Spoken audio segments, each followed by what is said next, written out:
ब्रह्मा गुरुर्विष्णुः गुरुर्देवो महेश्वरः गुरुः साक्षात् परं ब्रह्मा तस्मै श्री गुरवे नमः। व्यासं वसिष्ठनप्तारं शक्तेः पौत्रमकल्मषं पराशरात्मजं वन्दे सुखतातं तपोनिधिम्। शुक्लाम्बरधरं विष्णुं शशिवर्णं चतुर्भुजं प्रसन्नवदनं ध्यायेत् सर्वविघ्नोपशान्तये। अगज आनन पद्मार्कं गजाननमहर्निशम् अनेकदं तं भक्तानाम् एकदन्तमुपास्महे। वक्रतुंड महाकाय कोटिसूर्यसमप्रभा निर्विघ्नं कुरु मे देवा सर्वकार्येषु सर्वदा। सरस्वती नमस्तुभ्यं वरदे कामरूपिणी वेद्यारंभं करिष्यामि सिद्धिर्भवतु मे सदा।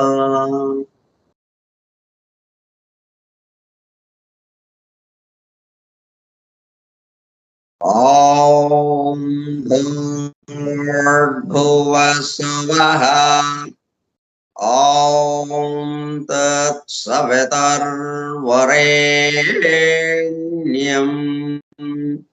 भर्गो देवस्य धीमहि धियो यो नः प्रचोदयात्।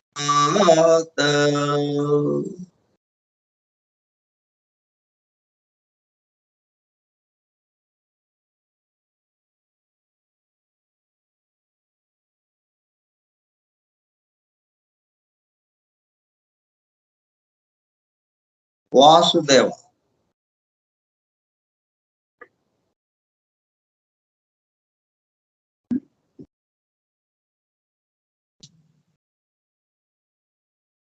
Forum for Truth Seekers, Satyanveshakula Brundam, Foundations of Esoteric Philosophy, Nigodha Tattva Shastra Moolam. From the writings of H.P. Blavatsky, arranged with a foreword and notes by E.M.T.H. Hoskins. Grantha Pathanamu, Ajayanamu, Avagahana, ఆత్మదర్శనము కార్యక్రమం 109వ పాఠము 13/12/2022 మంగళవారము సాయంత్రం 4:30 గంటలు. నిగూఢ తత్వశాస్త్రములము Skype group లో సుదూర ప్రాంతాలలో ఎవరింట్లో వారు హాయిగా విశ్రాంతి తీసుకుంటూ ఏకకాలంలో ఒకేసారి ఏమి చేస్తున్నాము? వింటున్నాము. ఏమి వింటున్నాము? శాస్త్ర సాంకేతిక రంగములలో ఎంతో వేగముగా పురోగమిస్తున్న ప్రస్తుత కాలంలోని మానవాళి అదే వేగముతో ఆధ్యాత్మిక రంగంలో కూడా పురోగమించుటకు వీలుగా ప్రపంచంలోని అన్ని జాతుల మతముల పవిత్ర గ్రంథములలో పొడుపు కథల రూపంలో అర్థము అయి అవనట్లుగా ఉన్న సృష్టి రహస్యములను బహిర్గతం చేసి మానవాళికి అందించి వాటి అవగాహన ద్వారా ఆత్మ దర్శనము పొందుట అను దివ్య ప్రణాళికను అమలు చేయుటకు పరమ గురువులచే ఎన్నుకొనబడిన మేడం హెలెనా పెట్రోనా బ్లవెట్స్కీ తన జీవిత కాలమంతా శ్రమించి తన మాతృభాష కాని ఇంగ్లీషు భాషలో తన ద్వారా అత్యద్భుతముగా మానవాళికి అందింపబడిన Isis unveiled, the secret doctrine, the voice of the silence, the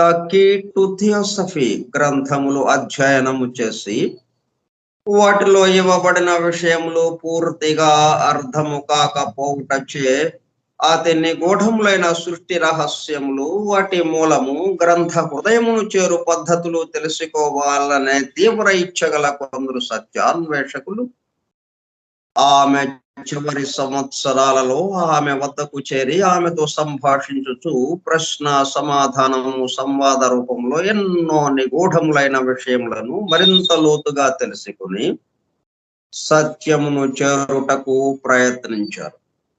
ఆ ప్రసంగ విశేషాలు అన్ని వ్రాయబడి తదుపరి transactions of the Blavatsky Lodge అనే గ్రంథముగా అందరికీ అందుబాటులోనికి వచ్చినది. తదుపరి వాటిని collected writings of Blavatsky volume 10 లో చేర్చడం జరిగినది. ఆ బృందంలోని ఒక సోదరుడు నేవీ కమాండర్ రాబర్ట్ బోవెన్ ఆమె వివరించుచుండగా తాను స్వయముగా వ్రాసుకున్న నోట్స్ను ఆమె దేహము విడచుటకు 3 వారముల ముందు ఆమెకు చూపించగా అతను చూపిస్తున్న శ్రద్ధకు మురిసిపోతూ చేసిన కృషిని మెచ్చుకున్నట్లుగా అదే సమయంలో ఆ నోట్సుకు తన అంగీకారమును తెలుపుతున్నట్లుగా చాలా ఊపుచూ ఒక చిరునవ్వు నవ్వాను.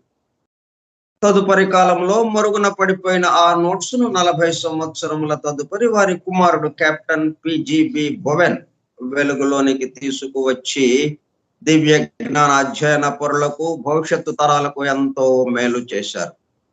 ప్రథమముగా 1932 సంవత్సరంలో థియోసఫీ ఇన్ ఐర్లాండ్ మ్యాగజైన్ లో ప్రచురింపబడినది.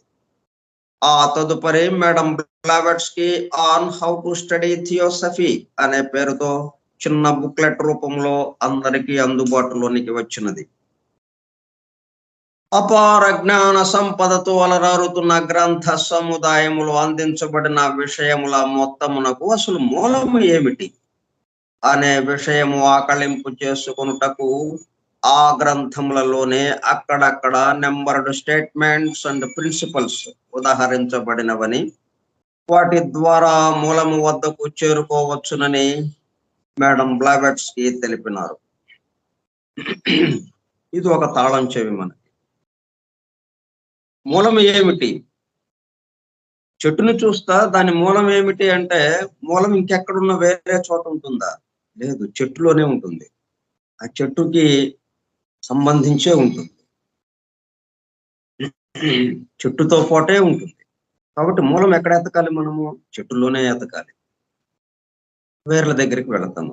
అట్లాగే మనం ఏదైనా తెలుసుకోవాలి అని అంటే ఏదైతే మనకు ఎదురుగా ఉన్నదో దాంతోనే తెలుసుకోవడం. అట్లాగే ఈ సీక్రెట్ డాక్టర్ గ్రంథంలోనే, ఈ ఐసిస్ అన్వైల్డ్ గ్రంథంలోనే ఉన్నాయి విషయాలన్నీ. వాటిల్లోనే అక్కడక్కడ ఉన్నాయి, అవి చదువుకోండి, మీరు మూలానికి చేరిపోతారు చెప్తున్నాను. దానికి అనుగుణముగానే ఇంగ్లాండ్కు చెందిన EMTH హాస్కిన్స్ అనునామే ఆ నెంబర్డ్ స్టేట్మెంట్స్ అండ్ ప్రిన్సిపల్స్ ను ప్రధానముగా ద సీక్రెట్ డాక్టరైన్ నుండి 7 ముఖ్యాంశములను, ఐసిస్ అన్వైల్డ్ నుండి 10 సంక్షిప్తాంశములను సేకరించి ప్రతి దానికి తాను స్వయముగా రాసుకున్న నోట్స్ను జత చేస్తూ foundations of esoteric philosophy from the writings of H P Blavatsky అను పేరుతో గ్రంథముగా కూర్పు చేయడము జరిగినది.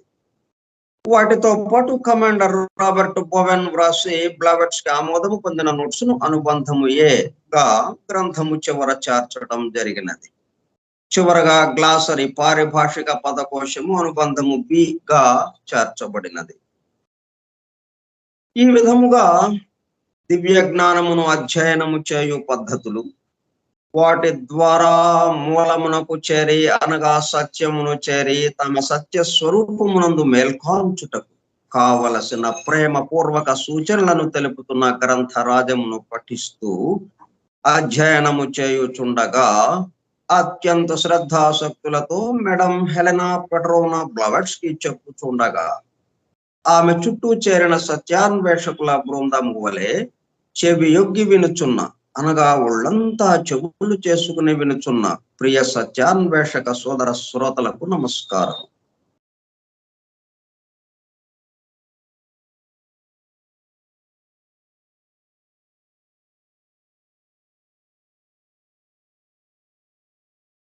ఇప్పుడు మనకు ఒక అనుమానం వస్తుంది ఏంటంటే, ఐసిస్ అన్వైల్డ్ అంటే ఆ రోజుకి ప్రాచీన కాలంలో ఉన్నటువంటి థియాలజీ సంబంధించి, సైన్స్ కి సంబంధించి ప్రాచీనులు ఏ విధమైనటువంటి పరిశోధనలు చేశారు, ఏ విధమైనటువంటి భగవతత్వానికి సంబంధించి ఏ విషయాలు చెప్పారు, ఈ ప్రస్తుత కాలంలో ఉన్నటువంటి మతానికి సంబంధించిన వారు, శాస్త్రానికి సంబంధించిన వారు ఏం చెప్తున్నారు, మొత్తం మన ముందు ఉంచారు. అట్లా వాటిని ఈ రెండింటిని మనం సమన్వయం చేసుకోవాలన్నట్టుగా అక్కడ అది ఇచ్చారు. సీక్రెట్ డాక్టర్ లో సృష్టికి సంబంధించినటువంటి సమస్త విషయాలు, సృష్టి యొక్క నిర్మాణము, వ్యక్త రూపానికి వచ్చిన విధము, సృష్టి వ్యక్తమైన విధము ఎట్లా జరుగుతుంది, ఈ విషయాలన్నీ దీంట్లో ఉన్నాయి. ఇట్లాగా ఉన్నప్పుడు మనము మన అసలైన స్వరూపం ఏదైతే ఉందో, సత్య స్వరూపము, దాంట్లో మేల్కాంచడం ఎలాగ జరుగుతుంది? అక్కడేమో ఒక విషయాల గురించి చర్చించారు, మనం విషయాలు వివరించారు మనకి. అవి చదువుతుంటే మనము మన స్వరూపం నందు మేల్కాంచడం ఎలాగ సాధ్యమవుతుంది అనేది ఒక ప్రశ్న మనకి. దానికి తగ్గట్టుగా ఇవ్వలేదు. ఇప్పుడు ఉపనిషత్తు ఉందనుకోండి, మనము మన యందు మేల్కాంచుటకు కావాల్సినట్టుగా ఆ ఉపనిషత్తు మనకు బోధింపబడుతుంది, ఉపదేశింపబడుతుంది. మన యొక్క అసలైన స్వరూపం ఏంటి, మనం ఇప్పుడు ఏ స్వరూపంలో ఏ స్థితిలో ఉన్నామని అనుకుంటున్నామో ఈ స్థితి నుంచి అసలైన యథార్థ స్థితిని మనం గుర్తించడం ఎట్లాగన్నట్టుగా ఉపనిషత్తుల్లో మనకి బోధిస్తారు. మరి ఇది ఉపనిషత్తు కాదు కదా, కాబట్టి ఇవి ఈ విషయాలు చదివినంత మాత్రాన మనము మన అసలైన స్వరూపం ఏదైతే ఉందో ఆ సత్య స్వరూపంగా ఎలాగ మారుతాం మనం అనేది మనకి అనుమానం వస్తుంది. కానీ వీళ్ళు ఎలాగ ఇచ్చారంటే, ఈ వివరాలు అందిస్తూనే ఆ వివరాల యొక్క అవగాహన ద్వారా మన యొక్క స్వరూపము మనకి మన స్వరూపమునందు మనము మేల్కాంచడం జరుగుతుంది క్రమక్రమంగా. ఆ పద్ధతిలో ఇచ్చారు ఈ 2 గ్రంథాలు. అంతేగాని వివరాలు చదువుకోవటం అనేది ఒక అంశం, వివరాలు తెలుసుకోవటం అనేది ఒక అంశం. దాంతో పాటు మన స్వస్వరూపము, దాని యందు మేల్కాంచటం, ఆత్మదర్శనం, ఏకత్వానుభూతి పొందడం, అది దాని యొక్క 2వ పార్శ్వం. ఈ గ్రంథము, ఈ 2 గ్రంథాలు ఇవ్వడంలో ప్రధాన ఉద్దేశము మన స్వస్థితి యందు మనము మేల్కొనటము, దాని కొరకు. ఓకే,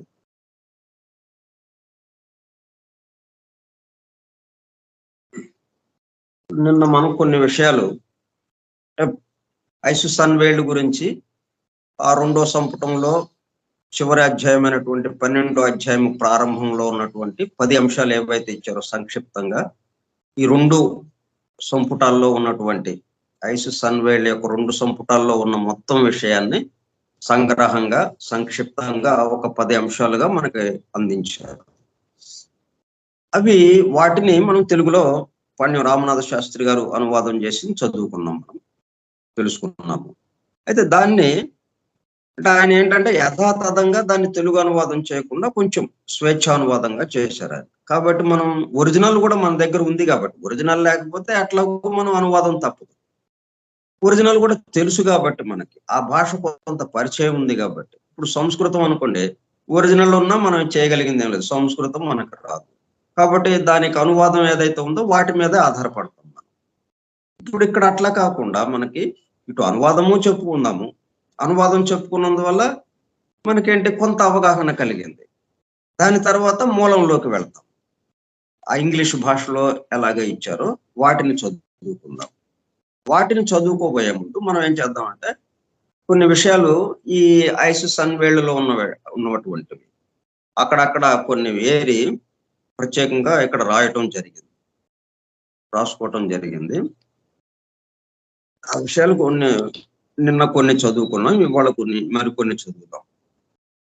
దానివల్ల ఏంటంటే ఐసిస్ సన్వేల్ అన్న గ్రంథంలో అసలు ఏ విషయాలు ఉన్నాయి అనేది మనకు ఒక అవగాహన వస్తుంది. ప్రాచీన విషయములు అర్థము కానివిగా ఎందుకున్నాయి?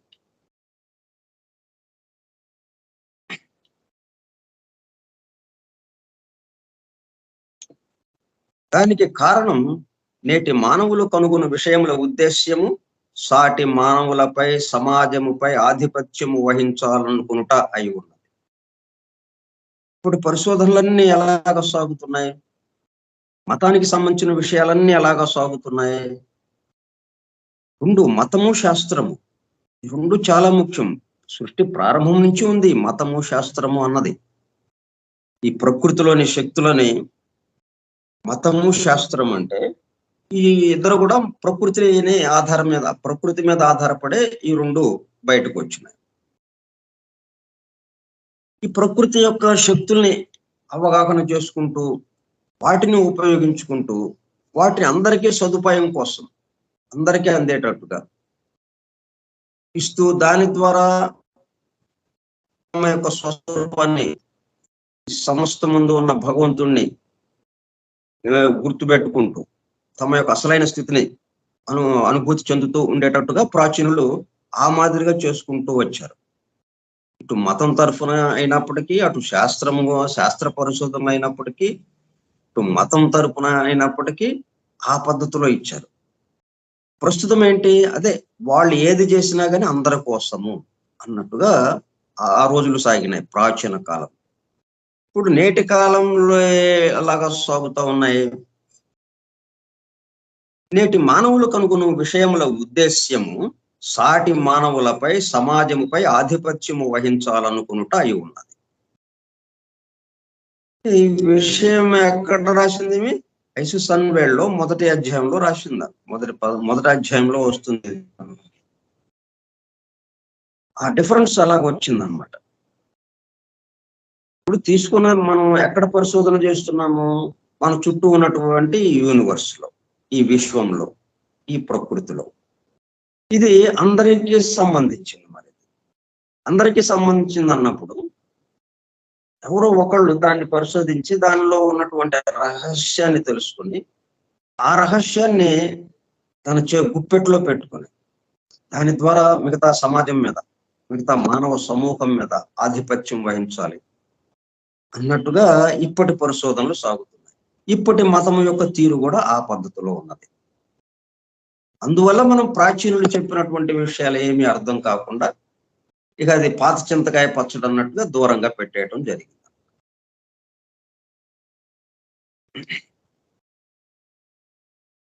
మనకి సజీవ ఉదాహరణ ఈ మధ్య కాలంలో జరిగిన కరోనా. ఇది కరోనా దానివల్ల ఎంత ప్రపంచవ్యాప్తంగా ఎంత కల్లోల పరిస్థితి ఏర్పడింది. అదేంటి, దాని మీద పరిశోధన చేస్తున్నారు వాళ్ళు. పరిశోధన చేసి దాన్ని యుద్ధ రంగంలో ఉపయోగించేటట్టుగా యుద్ధం ఏదైనా ఏర్పడిన పరిస్థితుల్లో తమ శత్రువుల మీద అది ప్రయోగించి వాళ్ళందరినీ నాశనం చేయాలి అన్న దృష్టితో ఆ పరిశోధనలు చేస్తున్నారు వాళ్ళు. సరే, అది మధ్యలోనే పెడుచుకొట్టి అది బయటకు వచ్చేసి మొత్తం ప్రపంచాన్ని దాదాపు వాళ్ళు అనుకున్న నాశనం జరిగింది. అయితే వాళ్ళు ఆధిపత్యం వహించడానికి లేకుండా అయిపోయింది. ఇప్పుడు ఇంత నాశనము మామూలుగా జరిగేది. జరిగిన తర్వాత ఏమయ్యేది? వాళ్ళ ఆధిపత్యం వచ్చేసేది. ఆధిపత్యం కోసమే ఇటువంటివి చేస్తున్నారు వాళ్ళు. అట్లా ప్రస్తుత పరిశోధనలు కానీ, ప్రస్తుత మతానికి సంబంధించిన విషయాలు కానీ సమాజం మీద ఆధిపత్యం వహించాలనుకుంటాం వల్ల. కానీ ఏ శాస్త్రజ్ఞుడైతే సేవా పరాయణత్వం కలిగి ప్రకృతిలోని విషయములను దర్శించుట సమాజమునకు సాటి మానవుల సదుపాయము కొరకు అను ఉద్దేశ్యము కలిగి ఉండునో అతనికి ప్రకృతి మాత ఐసిస్ తన మేలి ముసుగును తొలగించి అన్వైల్డ్ సమస్త రహస్యములను దర్శింపచేయి. అయితే అతని లక్ష్యము సదుపాయముతో పాటు సర్వమానవ సౌభ్రాతృత్వం నెలకొల్పుటన్నదై ఉండవాలి. అందుకని మనది దివ్య జ్ఞాన సమాజం యొక్క లక్ష్యాల్లో ఒకటి సర్వమానవ సౌభ్రాతృత్వం అని తీసుకోవటం జరిగింది. మనం ప్రాచీన విషయాలు మనకు అర్థం అవ్వాలి అంటే ఈ ఉద్దేశం ఎప్పుడైతే ఉంటుందో మొత్తం సమాజం కోసం సర్వమానవ సౌభ్రాతృత్వం కోసం అని అంటే అప్పుడు పాత విషయాలన్నీ ఎప్పుడో ప్రాచీనులు అందించినటువంటి అత్యద్భుతమైనటువంటి రహస్యాలు ఉన్నాయి వాళ్ళ దగ్గర. అవన్నీ కూడా మనకి అర్థమవుతాయి. అత్యంత పురాతనమైనటువంటి ఆది కాలంలోని పురాతన గ్రంథము ఒకటి ఉన్నది. అన్ని మతములలోని మూల గ్రంథములు దానిని ఆధారము చేసుకునే ఉద్భవించినవి. హెర్మ్స్ సంప్రదాయం నెలకొల్పిన ఋషులు హెర్మ్స్ సంప్రదాయ గ్రంథములను ఆ పురాతన గ్రంథం ఆధారంగా పాపిరస్ అను చెట్టు బెరడుతో తయారు చేసిన పత్రములపై వ్రాసిరి. అవి గొట్టము వలె గుండ్రముగా చుట్టబడిన ఆ పత్రము నేటి కాలంలో 220 పేజీలకు సమానం. అంత విషయం దాంట్లో రాయటం జరిగింది. అలానే హిబ్రూ భాషలో వ్రాసిన ఈజిప్షియన్ గ్రంథములకు ఆ పురాతన గ్రంథమే ఆధారం. అయితే హెర్మ్స్ సంప్రదాయం వారు పురాతన గ్రంథము ఆధారంగా వ్రాసుకున్న ఒక గ్రంథంలో ఒక చిన్న పొరపాటు జరిగింది. సృష్టి ఆవిర్భావం సూక్ష్మము నుండి స్థూలంగా ఎలా విడివడింది, పరిణామ క్రమములను అభివర్ణిస్తూ ఆదాము నుండి సృష్టి దిగి వచ్చినట్టుగా వ్రాసిరి. ఆ పొరపాటును గురించి మాస్టర్ మోరియా సిన్నెట్ రాసిన ఉత్తరంలో ప్రస్తావించింది. ఇప్పుడు ఆ ఉత్తరం లండన్ మ్యూజియంలో ఉన్నది. అందులో శుద్ధ స్ఫటిక సంకాశమైన వెలుగు నుండి సృష్టి వచ్చింది కానీ ఆదాము నుంచి కాదని తెలిపారు. అలానే ఆ పురాతన గ్రంథం వివరాలు ఎక్కడ లభ్యమవుతుందో తెలిపారు. వీళ్ళు బైబిల్లో రాసింది ఏంటంటే సూర్యుడు సౌరమండలేశ్వరుడు మనకి ప్రత్యక్ష సూర్యుడి దగ్గర నుంచే మనకి మనం కొంత గ్రహించగలుగుతాం. ఎట్లాగా ఆవిర్భవించింది, అక్కడి నుంచి సృష్టి ఎలాగా భౌతిక స్థితికి దిగింది అనేది కొంత అవగాహనకి మనం సూర్యుడి నుంచి మొదలు పెట్టుకుంటాం. అందుకే మన దివ్య జ్ఞాన ప్రబోధంలో కూడా సౌరమండలేశ్వరుడు దగ్గర నుంచి ప్రారంభించి చెప్పారు. అట్లాగే సీక్రెట్ డాక్టర్లో కూడా అది ఏంటంటే ఆదాము అనేది ఆ సూర్యుడి నుంచే అన్నట్టుగా సూర్యుడికి ప్రతీకగా ఆదామును అక్కడ పెట్టి ఉండవచ్చు. అంతేగాని అస్సలు ప్రారంభము ఆదాము అనేది కాకుండా, అంటే ప్రారంభం ఎప్పుడు ఎక్కడైనా కానీ ప్రారంభం ఉంటుంది. మనం ఇక్కడ ఒక చిన్న కార్యక్రమం మొదలు పెట్టుకున్నాం. ప్రారంభం 4:30 గంటలకి ప్రారంభించుకున్నాం. ఈ ప్రారంభం ఎప్పుడు అలాగే ఉంటుంది. ఎప్పుడైనా కానీ ప్రారంభం. సృష్టి ప్రారంభం ఎట్లాగుందో అదే పద్ధతిలో ఇక్కడ కూడా ప్రారంభం ఉంటుంది, ఎక్కడికి వెళ్ళినా కానీ. అయితే ఈ ఆదాము అని బైబిల్లో ఏదైతే చెప్పారో అది మాత్రం అస్సలైన ప్రారంభం ఏదైతే ఉందో అది కాదు.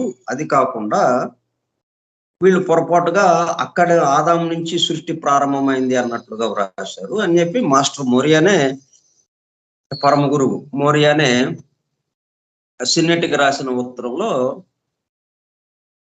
విశదీకరించారనమాట. ఆ ఉత్తరం ఇప్పటికీ లండన్ మ్యూజియంలో ఉన్నది. భారతీయ వేదాలలో ఈజిప్టు, చాల్డియా మూల గ్రంథాలలో అందింపబడిన యుగములు మరియు వాటి కాల ప్రమాణము ఇంచుమించు ఒకే విధముగా ఉన్నది. కనుక కాల ప్రమాణము మాచే కనుగొనబడింది అని ఇప్పటి శాస్త్రజ్ఞులు చెప్పుట సత్యం కాదు. దర్శింపబడినది అనుట సత్యము. ముఖ్యంగా ఐసిస్ అన్వెల్డ్ ఏం చేసిందంటే 2 వాదనలు మన ముందు ఉంచారు. అంటే మనం ఎటువైపు వెళ్ళాలి, దేన్ని ఆశ్రయించాలి అన్నప్పుడు ఈ రెండింటిని సమన్వయం చేసుకోవాలి. అంతేగాని ఒక పార్టీలో చేరడం కాదు. ఇక్కడ 2 ఎందుకు ఇచ్చింది? వీళ్ళేంటంటే వీళ్ళు ఎక్కడ ఇదవుతుంది, ఇటు ఆ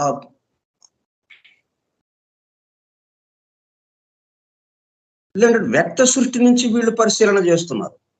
అందువల్ల పొరపాటు పడడానికి అవకాశం ఏర్పడుతుంది.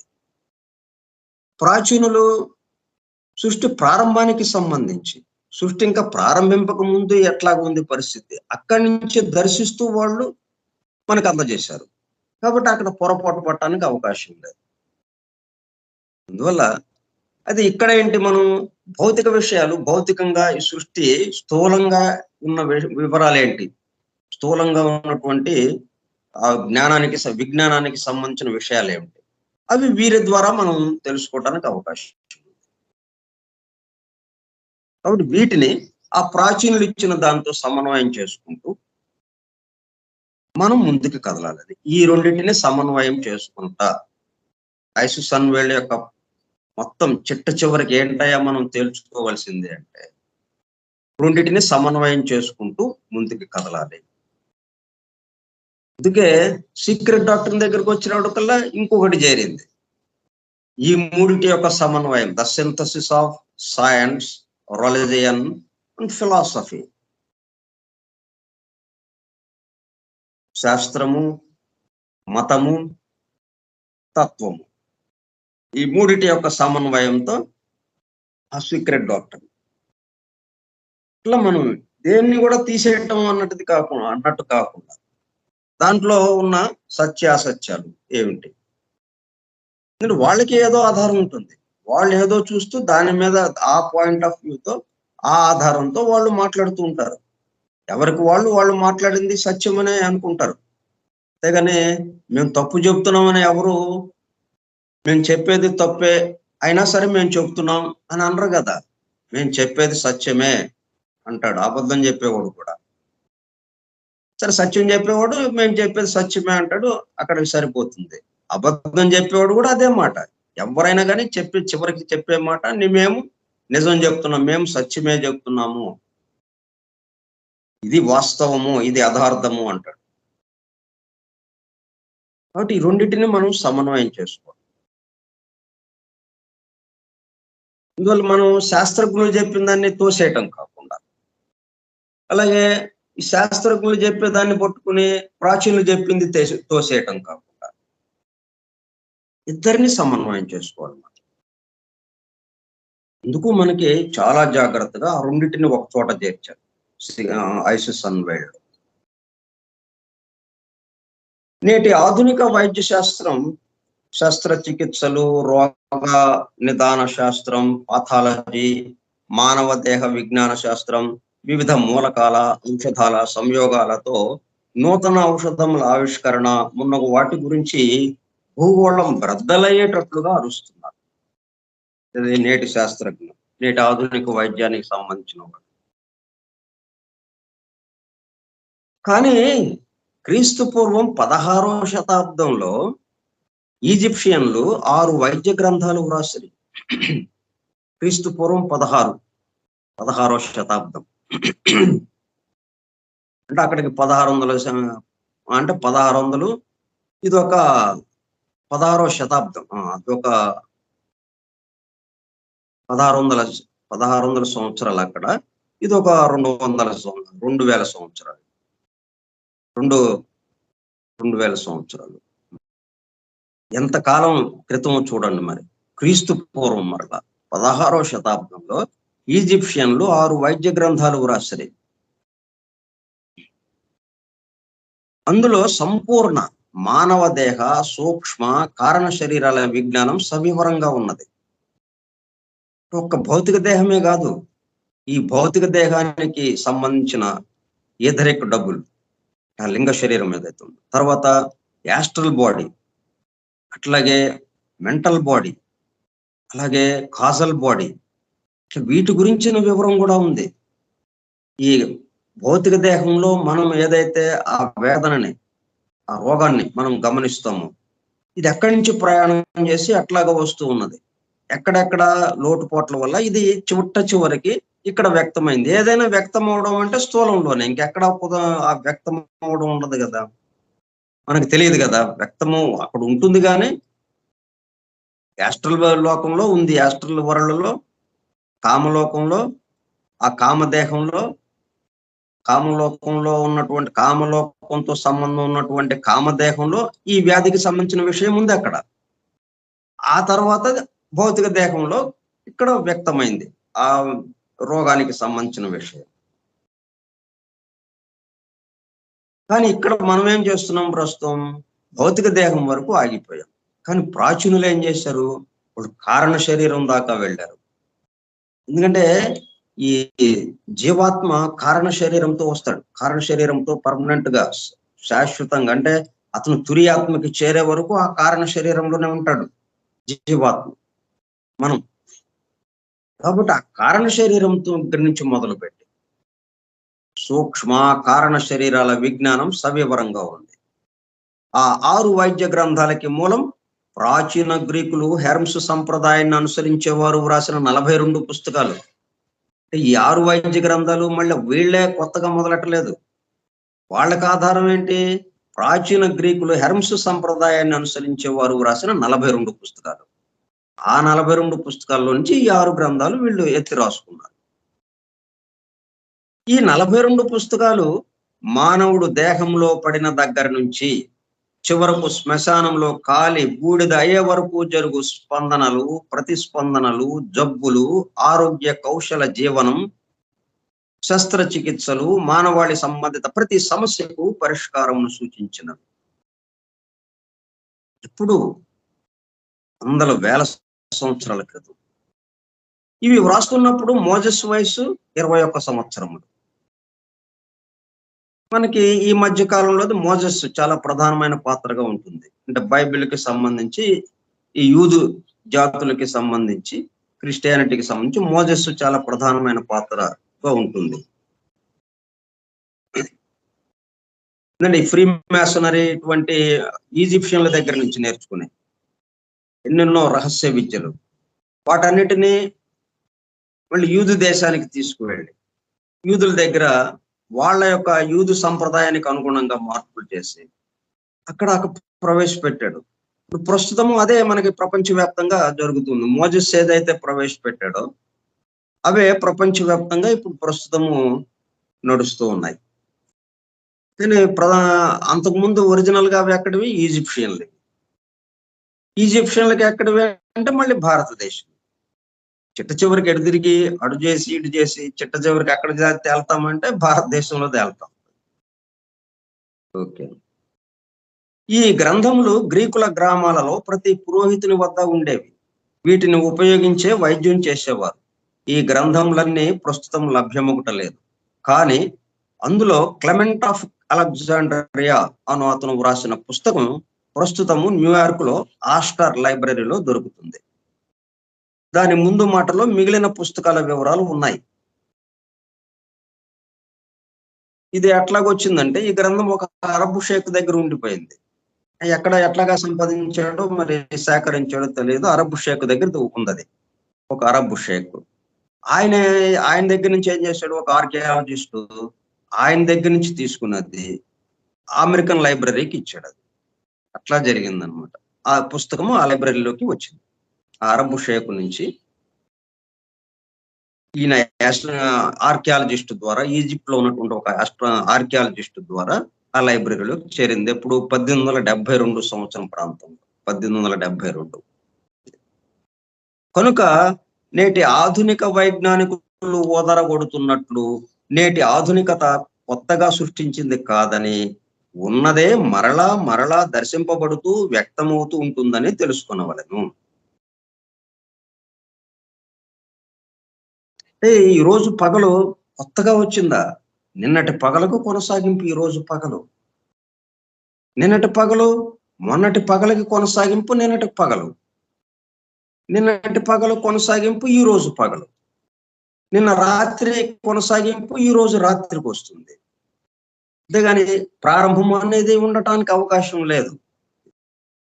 ఇట్లా ఉందన్నమాట. మిగిలిన 36 పుస్తకాలు ఋషుల సంరక్షణలో అంతర్నిహితమై ఉన్నవి. ఉన్నాయి ఆ 36 పుస్తకాలు కూడా, కానీ ఋషుల సంరక్షణలో అంతర్నిహితమై ఉన్నవి. మానవాళి బాగు కోసం నిస్వార్థంగా శ్రమించే వ్యక్తికి అవి అందించబడదు. కానీ నేటి నవీన శాస్త్రజ్ఞుల కడ నేటి నవీన శాస్త్రజ్ఞుల పోకడ కొత్త ఒక వింత, పాత ఒక రోత అన్న చందంగా ఉన్నది. ఇందులో నుంచి బయటకు రావాలి. అంటే పాతది అంటే తీసేయండి అన్నట్టు కాకుండా, దాంట్లో ఏదో ఉపయోగించుకోవాలి మనం. ఉపయోగించుకుని ఇప్పుడు దానికి తగినట్టు మార్పు చేసుకోండి, పర్లేదు. మార్పు చేయొద్దని ఏమంటలేదు. యథాతథంగా దాన్ని అట్లాగే ఉపయోగించాలని ఏం లేదు.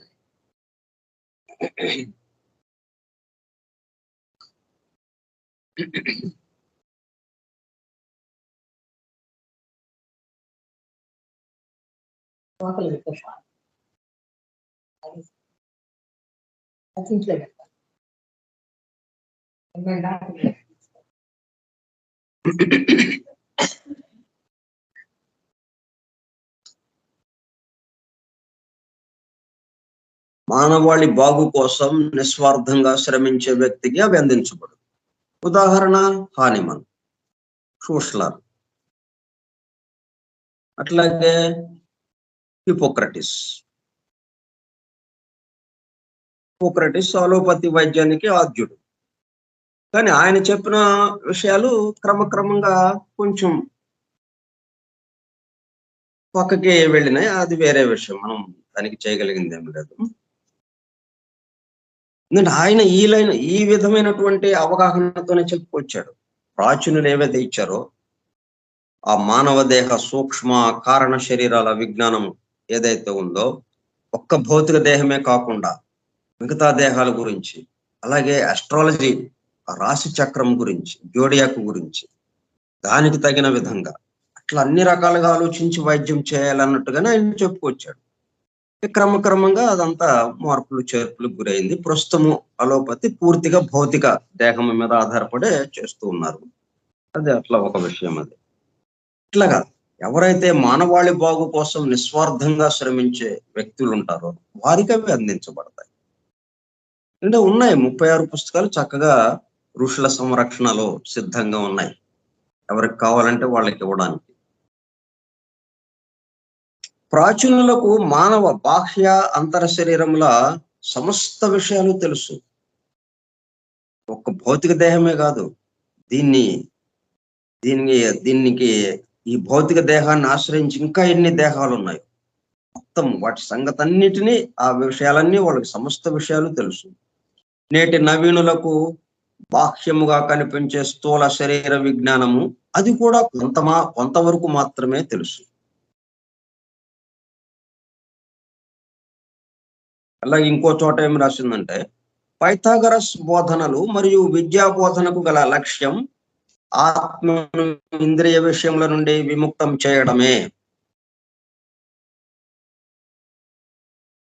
తద్వారా ఆత్మ తనకు గల శక్తుల మొత్తమును అవగాహన చేసుకును. దాని వలన ఆత్మకు శాశ్వతత్వము అను స్థితి యొక్క ఎరుక కలుగుతుంది. తద్వారా పరిణామ క్రమం గురించిన జ్ఞానం ఆత్మకు అబ్బుతుంది. దీనినే ఆత్మ జ్ఞానం అంటారు.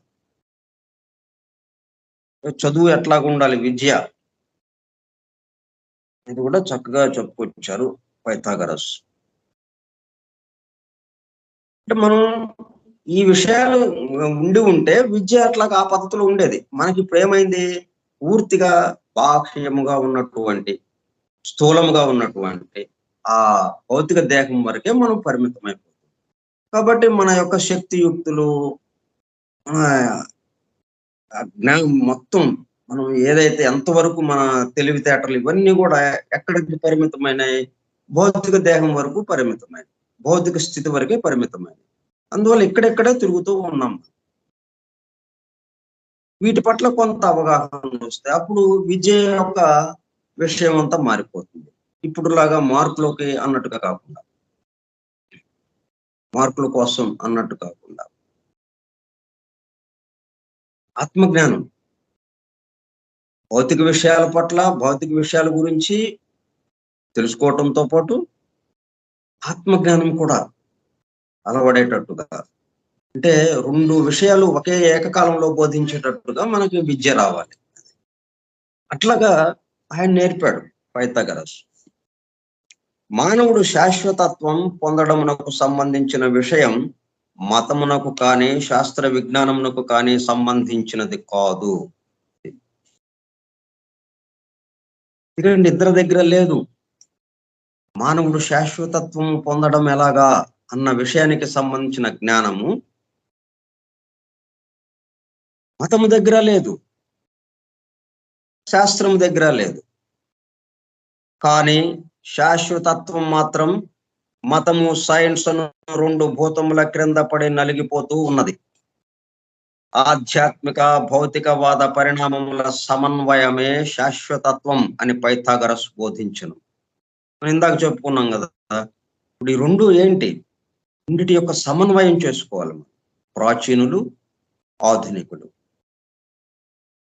మతము, శాస్త్రం ఈ రెండిటికి సంబంధించి ప్రాచీనులు పరిశోధనలు చేశారు, మానవాళికి అందించారు. మానవాళి మొత్తము సుఖ సంతోషాలతో జీవించడానికి వీలుగా, సదుపాయంగా ఉండటానికి వీలుగా వాళ్ళు అందించారు.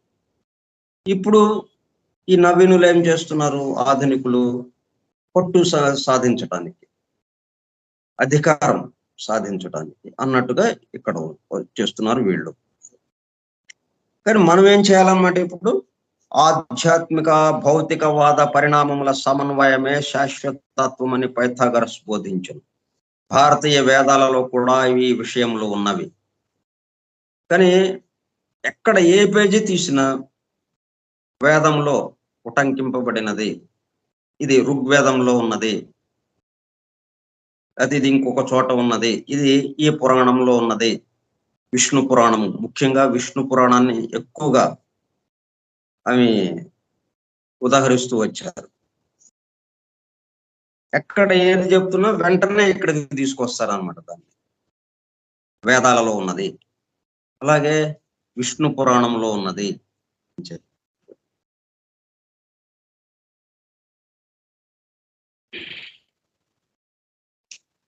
మార్టిన్ హెగెల్ ఒక జర్మన్ సంస్కృత పండితుడు ప్రాచీన ఈజిప్షియన్ గురువుల దగ్గర శిష్యరికం చేశాను. పైథాగరస్ అంతకు మునిపే ఈజిప్షియన్ గురువుల వద్ద శిష్యరికం చేశాను. తరువాత హేగ్ భారతీయ వేద గ్రంథములను జర్మన్ భాషలోనికి అనువదించాను.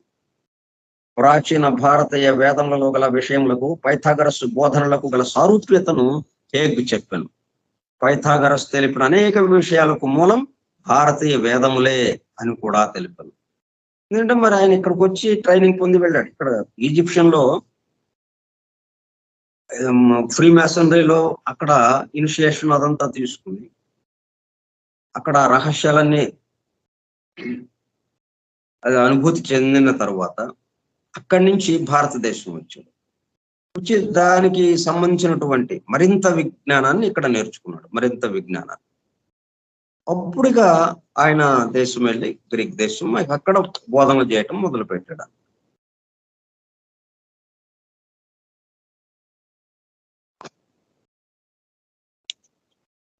తర్వాత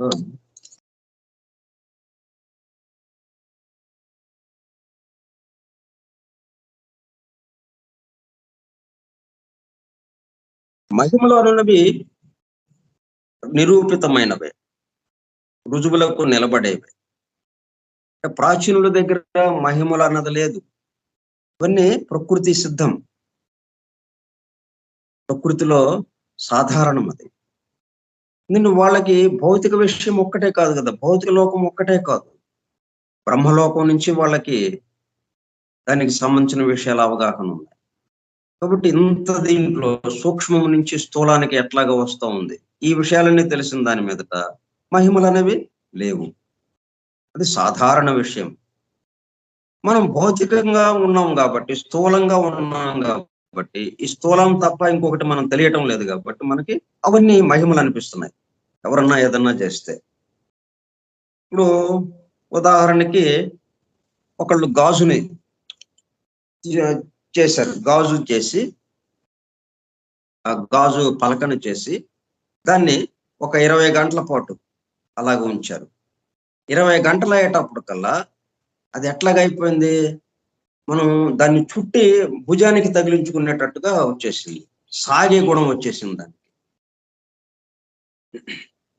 ఒక మన ఒక బట్టని తీసుకొని, ఒక క్లాత్‌ని మనం ఎలాగైతే చుట్టుకుంటామో, అలాగా పైన శాలువా కప్పుకున్నట్టుగా. పైన శాలువా కప్పుకుంటాం గదా! మనకి సత్కారం చేసేటప్పుడు శాలువా కప్పుతారు. అట్లాగా ఉదయమేమో గాజు పలకగా ఉన్నది. 20 గంటల తర్వాత ఆ గాజు పలకని ఇలాగ పక్కన పైన ఇలాగా శాలువాలాగా కప్పేయొచ్చది. అంతగా ఆ మాదిరిగా గాజు తయారైపోయిందనమాట. క్లాత్ లాగా సాగే గుణంతో ఉన్న దీనిలాగా అయిపోయిందది.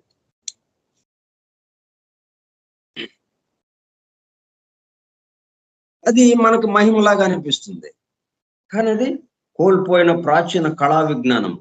ఉదాహరణకు సాగే గుణం కలిగిన అద్దము తయారీ. 20 గంటల తరువాత ఆ గ్లాసు చేతికి కట్టుకునే దారము వలె మారు. ఎట్లాగైనా చేసేయొచ్చు ఇక దాన్ని. ఆ విజ్ఞానమును గూర్చి వెండల్ ఫిలిప్ తెలిపిన ప్రాచీన శాస్త్రవేత్తల జ్ఞానమును ఇక్కడ ఉదహరించింది. IC సన్వేల్డ్ page 50లో ఉదహరించిందన్నమాట. అంటే మహిమలు లేవు అన్నవి. మహిమలనున్నవి రుజువులకు నిలబడేవే, నిరూపితమైనవే. ఇవి ప్రకృతిలో నిగూఢముగా ఉన్నవి. కానీ అవి అతీంద్రియ శక్తులు అనే తప్పు శబ్దంతో పిలువబడుచున్నవి. ప్రకృతిని పరిశీలించడం చేతకాని తెలివైన బద్ధకస్తుడు చేసుకున్న ఏర్పాటు ఇలా పిలవడం. మనం అతీంద్రియ శక్తులు అంటున్నాం కదా మరి మనం. మనమేం భౌతికంగా ఉన్నాం. మరి మనకి అట్లా పిలవక ఏం చేస్తాం మనం?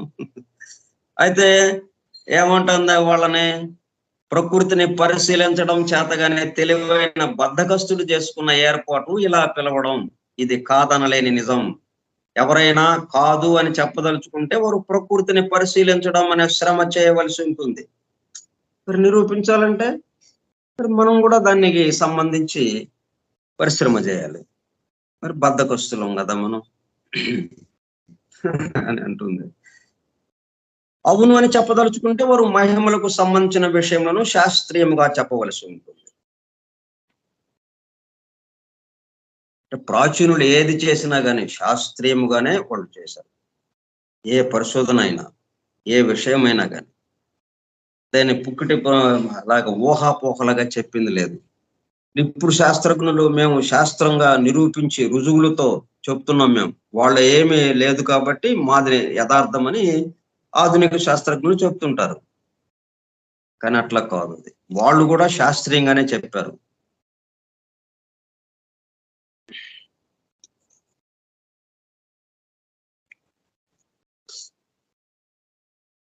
హైడ్రోజన్, ఆక్సిజన్ అను మూలకములు ఈ అభ్యాత్మ వర్గకు చెందినవి. అభ్యాత్మ వర్గం అంటే మనకి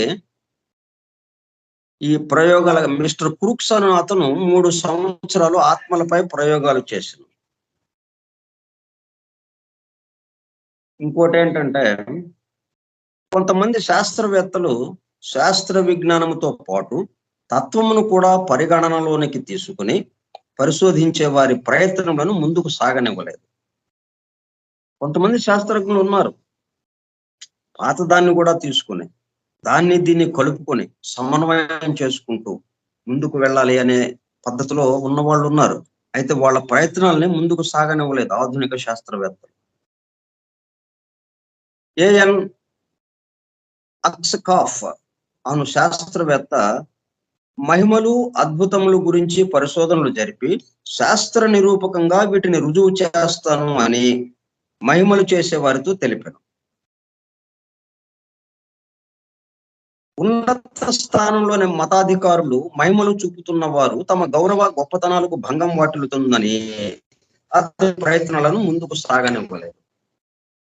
ఆ మహిమలు అని అంటేనే కదా మరి వాళ్ళని గౌరవించడం, వాళ్ళు చాలా గొప్ప వాళ్ళని వాళ్ళ ముందు సాగిలపడడం ఇలాగా ఉంటుంది కదా మరి. అదే దీన్ని ఈ మాదిరిగా చేయొచ్చు. ఈ మాదిరిగా ప్రకృతిలో ఉన్నదే ఇది. ప్రకృతి యొక్క శక్తిని ఉపయోగించి వీళ్ళు ఇలాగా చేస్తున్నారు అని చెప్పేస్తే ఇంకా వీళ్ళ గొప్పతనం ఏమీ లేదు కదా. అందుకని వాళ్ళ గౌరవ గొప్పతనాలకు భంగం వాటిల్లుతుందని అతని ప్రయత్నాలను ముందుకు సాగనివ్వలేదు.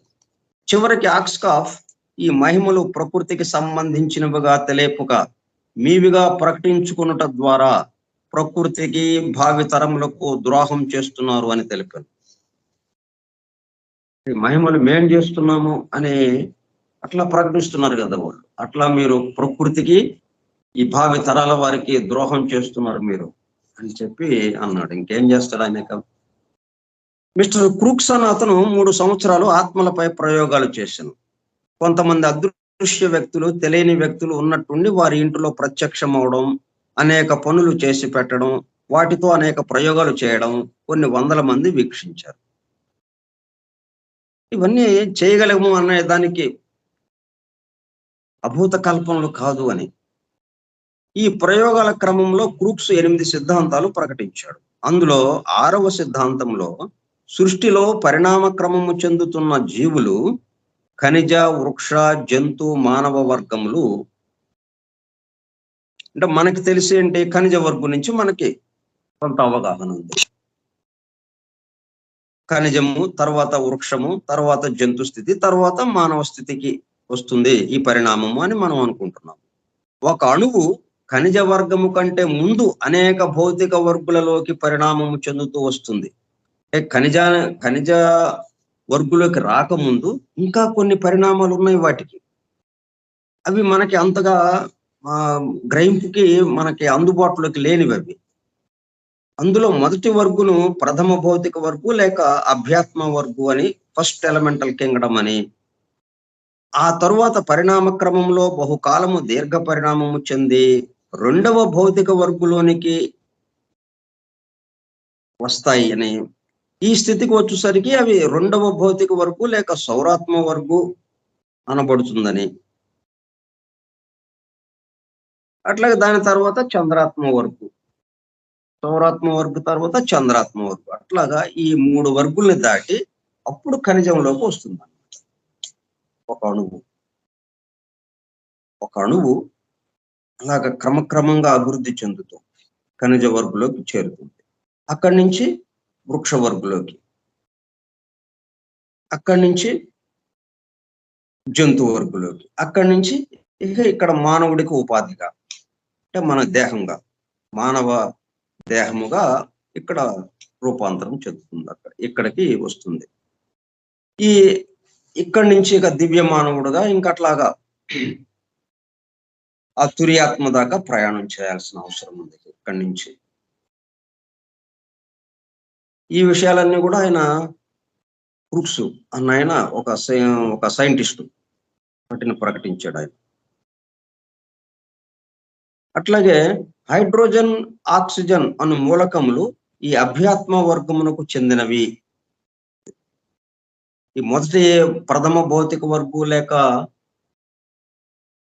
ఫస్ట్ ఎలిమెంటల్ కింగ్డమ్ అని అన్నాం కదా, వాటికి చెందింది ఈ హైడ్రోజన్, ఆక్సిజన్ అనే మూలకాలు. అయితే మిస్టర్ క్రూక్స్ రాసక్రూషియన్ అను రహస్య కృతు శాఖకు చెందిన వ్యక్తి కనుక అయితే ఆయన ఇట్లా పరిశోధనలు ఎందుకు చేయగలిగాడు? ఒక శాస్త్రవేత్త అయి ఉండి వాళ్ళు భౌతికానికే పరిమితం అవుతారు కదా. శాస్త్రవేత్తలు అంటే భౌతిక విషయాల వరకు పరిమితం అవుతారు. కానీ ఈయనేంటి, రాసకృష్యం అనే ఒక రహస్య క్రతు శాఖ ఉన్నది. రాసకృష్యం ఫ్రీ మేసనరీలో ఒక భాగం అది. దాంట్లో ఆయన మెంబర్.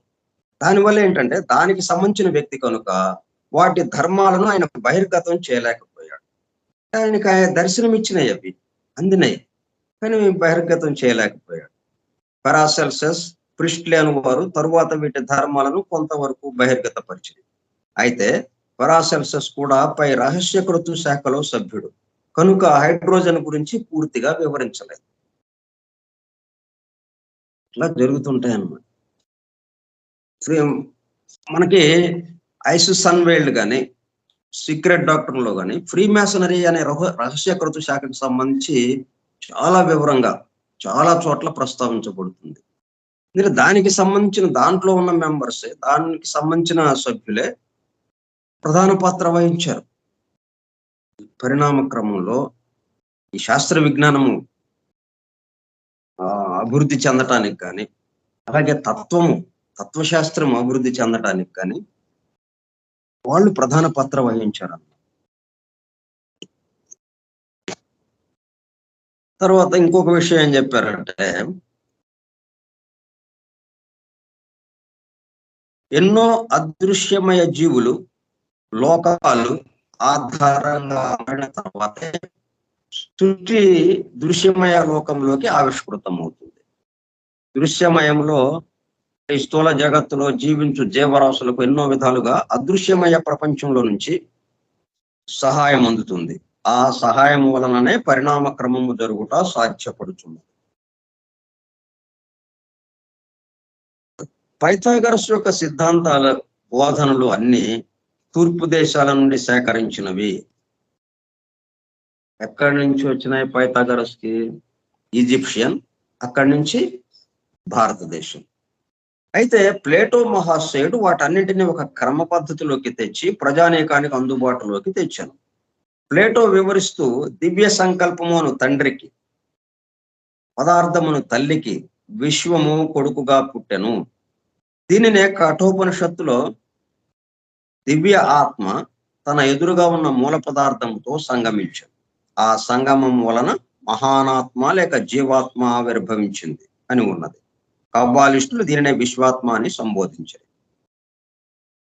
ఇంకో చోట ఏం చెప్పారంటే, విశ్వశిల్పి మదిలో నిర్మించబోవు విశ్వం అను నిర్మాణము నమూనాగా ఉన్నది.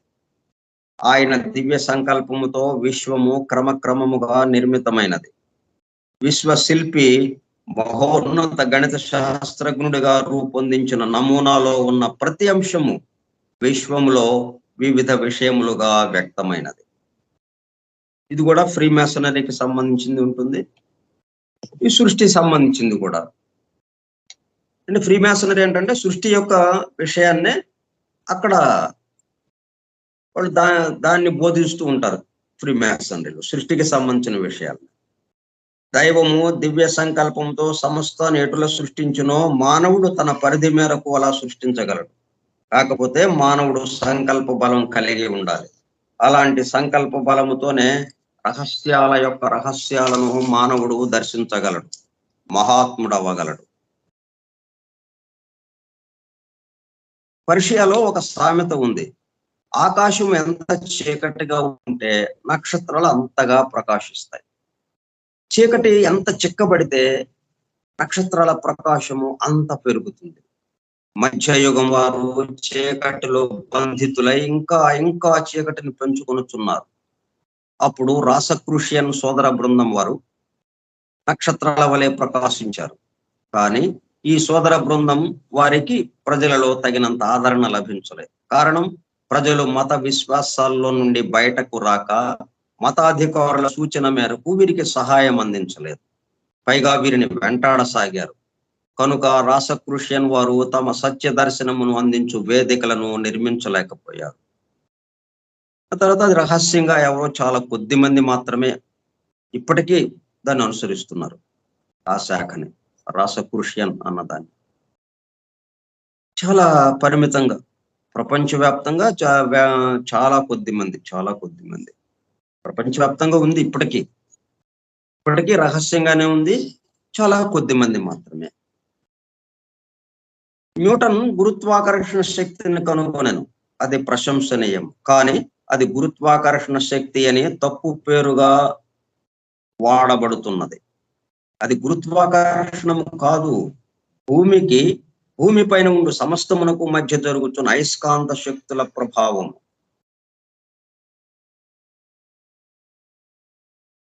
ఈ విషయం మనం మళ్ళీ రేపు చెప్పుకుందాం దీనికి సంబంధించి.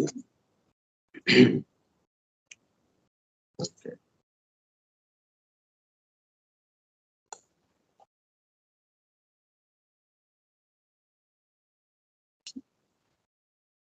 స్వస్తి ప్రజాభ్యః పరిపాలయంతాం న్యాయేన మార్గేణ మహిం మహిషాః బ్రాహ్మణేభ్యः శుభమస్తు నిత్యం లోకాః సమస్తాః సుఖినో భవంతు లోకాః సమస్తాః సుఖినో భవంతు లోకాః సమస్తాః సుఖినో భవంతు. ఓం శాంతి శాంతి శాంతి. ఓపికగా విన్నటువంటి సోదర సత్యాన్వేషక బృందమునకు ధన్యవాదములు. Thank you all. Thank you, sir. Thank you, sir.